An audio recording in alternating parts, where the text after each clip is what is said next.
لو اليوم خلص وبتحس ان انت محصلتش اي حاجه في المذاكره والايام بتعدي منك والامتحانات قربت، يبقى لازم تسمعوا الفيديو ده للاخر.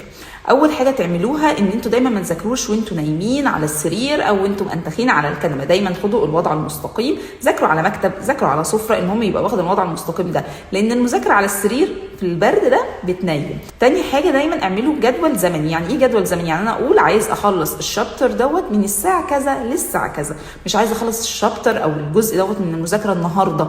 ما تسيبوهاش مفتوحه لان انتوا كل شويه هتضيعوا وقت. شغل صوتك، يعني اقرا بصوت عالي، ذاكر بالورقه والقلم. انه انتوا بتذاكروا اشرحوا. يعني ايه اشرح؟